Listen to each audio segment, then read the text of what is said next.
Et bonjour tout le monde, bienvenue sur la chaîne Alcine Gunpla et Figurines aujourd'hui pour la présentation d'une figurine qui a été attendue pendant très longtemps, à savoir la version Grid Toys de Iki du Phoenix EX, donc une Miklos EX et du coup en version V1, donc l'armure de base que l'on voit dans l'animé, qui n'apparaît pas dans le manga. Cette figurine, elle a été longtemps attendue. Grid Toys a été long à sortir les 5 de bronze. Ils sont même passés à un moment donné en faisant Jabu de la licorne et Ichi de l'hydre, qui ne fait pas partie des 5 de base en tout cas. Donc ce Phoenix, voilà, on l'attendait depuis longtemps, on savait plus trop quand il sortirait, mais on est bien content qu'il est sorti. Il est sorti là du coup au mois de novembre. Vous pouvez le trouver aux alentours de 50 € sur les sites chinois, puisque je le rappelle, Grid Toys est une marque de contrefaçon. Donc écoutez, petit rappel pour ceux qui ne le savent pas, les Miklos Saint Seiya sont des figurines de collection éditées par la marque Bandai, donc les figurines officielles sont produites par Bandai. Pour l'instant, les 5 bronzes de base, donc Pégase, Cygne, Andromède, Dragon et Phoenix, n'existaient pas encore en EX par Bandai.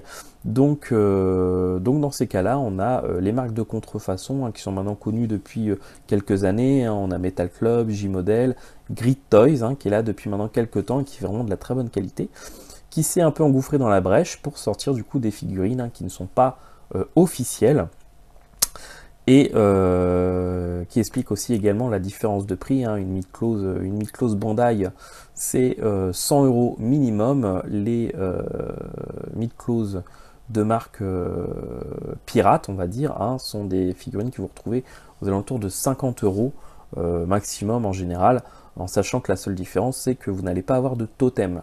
Bien que maintenant la marque Grid Toys commence à sortir du coup des totems qu'ils vendent à part, aux alentours de 15-20 € à peu près, voilà. Bon, je trouve ça assez anecdotique, mais voilà.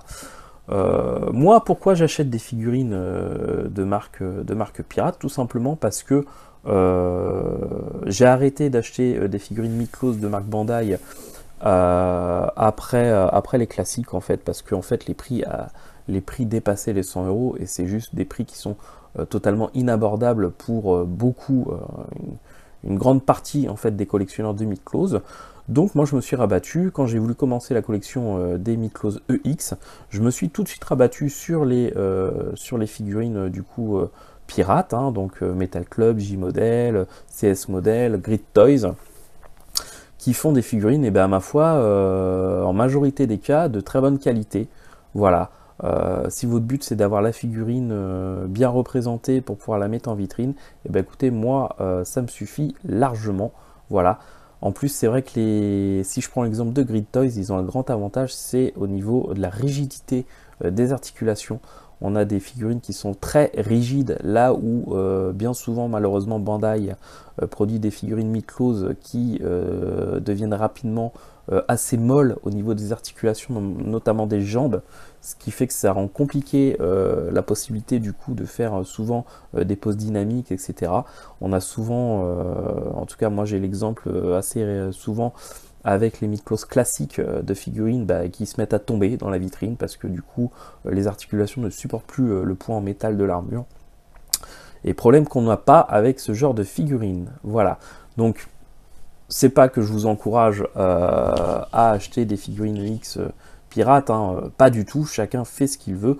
Je vous donne juste mon point de vue sur la qualité et les défauts de l'un et de l'autre. En sachant tout à fait que voilà, Bandai, les figurines de Bandai sont des figurines à chaque fois de très bonne qualité. Les armures sont toujours sublimes, les personnages aussi, les visages sont extrêmement bien représentés. Et voilà, c'est des figurines qui coûtent cher, c'est le prix de la qualité. Si on veut des figurines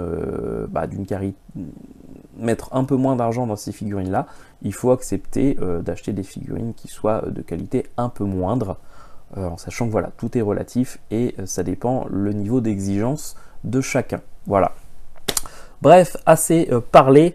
Je vais attaquer cette vidéo en vous montrant un peu l'unboxing de la boîte. Ensuite, je vous montrerai un peu la figurine au niveau des articulations. Et puis, je vous remontrerai du coup la figurine une fois montée et revêtue de son armure. Voilà. À très bientôt.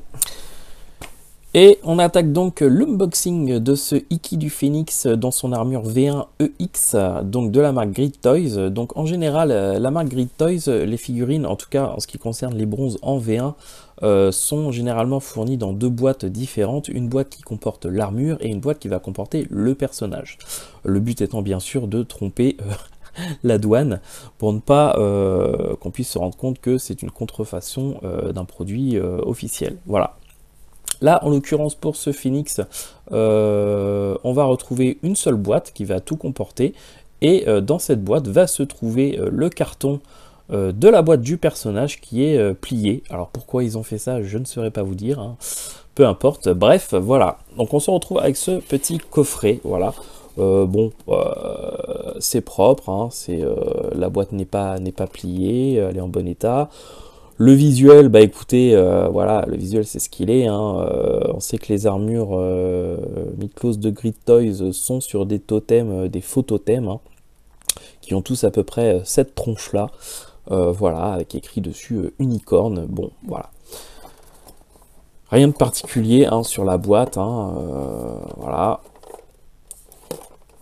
Et on va donc regarder ce qu'il y a à l'intérieur et découvrir du coup cette Miklos de Iki du Phénix.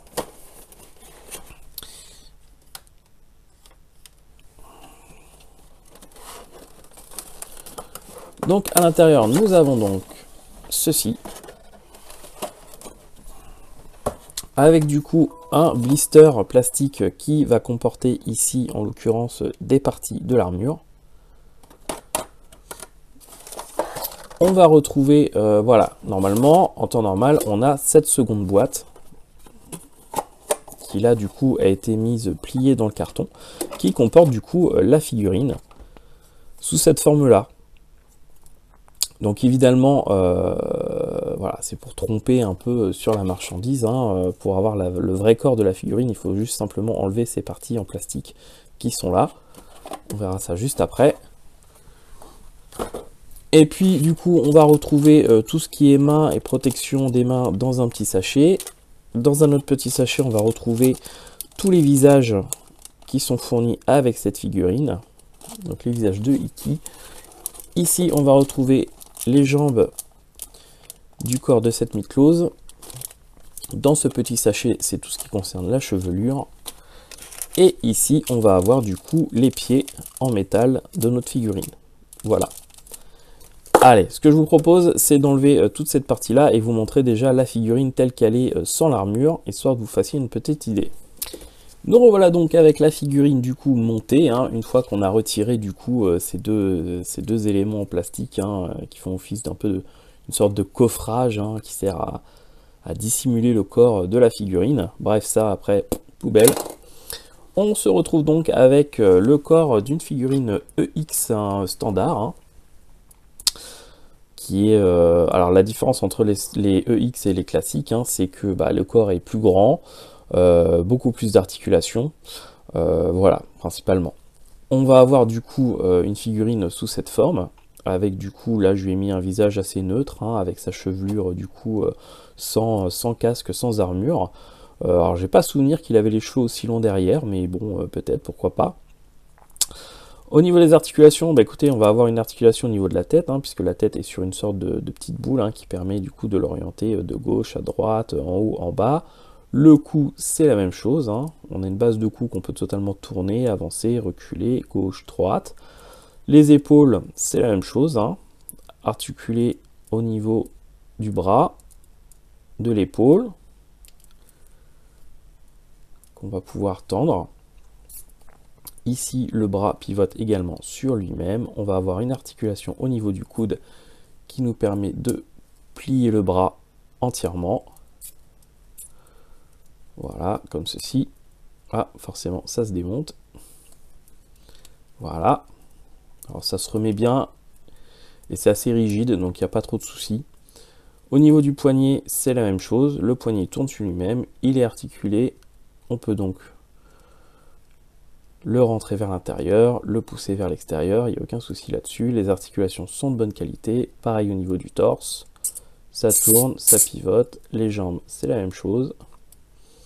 Donc on a vraiment de très bonnes articulations sur ces corps EX qui permettent vraiment des poses dynamiques, tout ce qui est possible d'avoir comme position d'un corps humain, on peut les réaliser sans problème. Voilà. Donc ce que moi j'aime bien avec les corps, notamment des figurines Grid Toys, c'est leur rigidité. Un des défauts en fait des figurines Bandai, c'est que par exemple les jambes ont facilement tendance à devenir un peu molles avec le poids de l'armure, ce qui fait qu'on va prendre la figurine et puis ça va vite tomber ou ça va avoir du mal à supporter le poids de l'armure. Les figurines Grid Toys, elles sont très rigides au niveau des articulations, c'est-à-dire que vous pouvez la bouger comme vous voulez.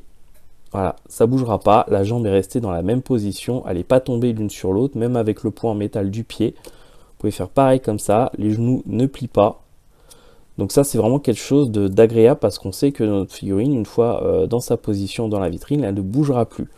Ça permet également, si on aime prendre des photos de ces figurines sur des dioramas ou autres dans différentes positions, de régulièrement pouvoir changer la position sans avoir peur que vraiment la figurine devienne toute molle assez rapidement. Donc ça c'est pas mal. C'est un des avantages que j'aime beaucoup sur les figurines Grid Toys. Voilà. Allez, ce que je vous propose maintenant, écoutez, c'est de le revêtir de l'armure du Phénix dans sa V1, hein, la la V1, donc c'est la version qu'on retrouve dans l'animé Saint Seiya, hein, les premières armures qu'on a et qui n'apparaissent pas dans le manga original, Masami Kurumada. Donc voilà, on monte tout ça et puis je vous montre les résultats juste après. Juste avant de vous montrer la figurine montée dans son ensemble, je vous montre juste ce qu'il reste et que je n'ai pas utilisé au niveau des mains, et des visages et des cheveux. Voilà, pour que vous ayez une idée de tout ce qui est fourni avec. Donc on a évidemment les mains de base du personnage sans armure. On va avoir une paire de mains ouvertes, les doigts écartés de cette façon. On va avoir une paire de mains comme ceci. Et puis on va avoir une main avec le doigt levé comme ça. Et il reste du coup deux protections poignets à mettre sur la paire de mains dont on a envie. Au niveau de la tête, du coup, tout simplement il va rester les cheveux. Voilà. Et au niveau des visages, on est quand même bien fourni. Puisqu'on va avoir des visages sans la visière que l'on peut apercevoir lors des premiers épisodes où on voit apparaître Ikki. Et hop, voilà, donc on va avoir les visages normaux avec du coup des expressions assez différentes, une expression les yeux fermés concentrés, une expression un peu rageuse et une expression en pleine attaque. Voilà, les visages sont très sympas. On retrouve bien la petite cicatrice entre les sourcils et le nez.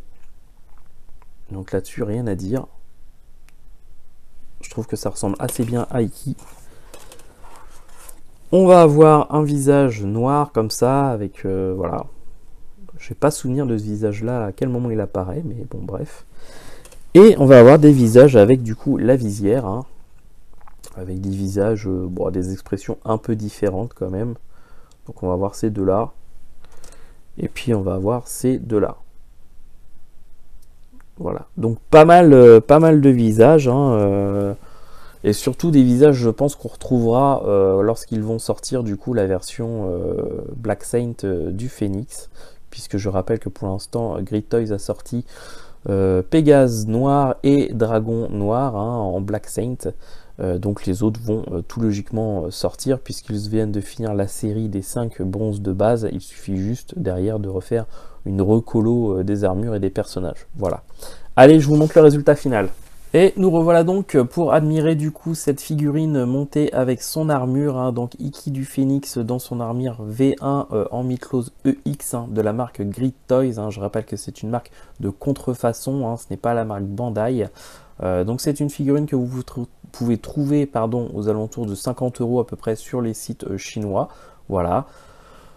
Au niveau du montage, aucune difficulté, tout s'est bien clipsé correctement. Au niveau de l'armure, en général sur les figurines de contrefaçon, on a souvent des petits défauts Mais là, en l'occurrence, sur celle-là, j'en ai trouvé aucun, en fin de compte, à part, si ce n'est comme d'habitude, les petits ergots sur les protège-mains, hein, puisque les protège-mains sont sur une grappe, donc il faut du coup les enlever avec une pince coupante, hein, ça laisse un petit ergot qu'il faut enlever avec un petit X-Acto. Mais en dehors de ça, vraiment, l'armure est nickel, très bon état, très bonne qualité.